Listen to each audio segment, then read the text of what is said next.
Շիրեկի մարզի ընդհանուր իրավասության առաջին ատյանի դատարանում այսօր շարունակվեց 2013 թվականի ապրիլի 23-ին Գյումրու Շիրակացի փողոցի ցածր գներ վաճառատան դիմաց տեղի ունեցած փոխհրաձգության գործով դատական նիստը։ Սույն գործով ամբաստանյալ համարվում է Գյումրու նախկին քաղաքապետի եղբորորդին Վահե Ղուկասյանը։ Հիշեցնենք, նրա դեմ մեղադրանք է առաջադրվել այն բանի համար, որ դեպքի օրը ապօրինի կերպով ձեռք բերված եւ իր մոտ պահվող հրազենով փորձել է կյանքից զրկել Խավոր Հարութ մականունով հայտնի Հարություն Խաչատրյանին, սակայն իր կամքից անկախ հանգամանքներում չի կարողացել հանցագործությունն ավարտին հասցնել ու կյանքից զրկել է Շեկո մականունով հայտնի Արտյոմ Կարապետյանին։ Այսօր կայացած դատական նիստի ժամանակ Վահե Ղուկասյանի պաշտպանն ընթերցեց պաշտպանական ճարը, որով նա անդրադարձավ դատաքննության ընթացքին, նշելով, թե գործի մակերեսային քննություն է տարվել։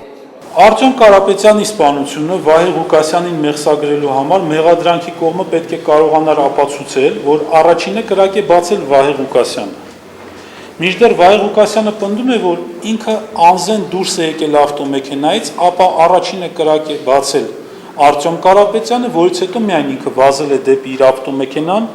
վերցրել ինքնաձիգը եւ պատասխան կրակ բացել։ Դատարանը վերջին խոսքի իրավունք տվեց նաև ամբաստանյալ Վահե Ղուկասյանին, վերջինս հայտարարեց, թե ասելիք չունի։ Դատավորը կարճ ժամանակ անց հրապարակեց դատավճիռը, որով Վահե Ղուկասյանը դատապարտվեց 17 տարվա ազատազրկման։ Ներկայումս Հայաստանի Հանրապետության քրեական օրենսգրքի 34 հոդվածի 2-րդ մասի 6-րդ կետով դատապարտել ազատազրկման 12 տարի ժամկետով, Հայաստանի Հանրապետության քրեական օրենսգրքի 104 հոդվածի առաջին մասով դատապարտել ազատազրկման 11 տարի ժամկետով, Հայաստանի Հանրապետության քրեական օրենսգրքի 235 հոդվածի առաջին մասով դատապարտել ազատազրկման 2 տարի ժամկետով, Հայաստանի Հանրապետության քրեական օրենսգրքի 66 հոդվածի համակցությամբ պատիժները մասնակի գումարելու սկզբունքով Վահե Ղուկասյանի նկատմամբ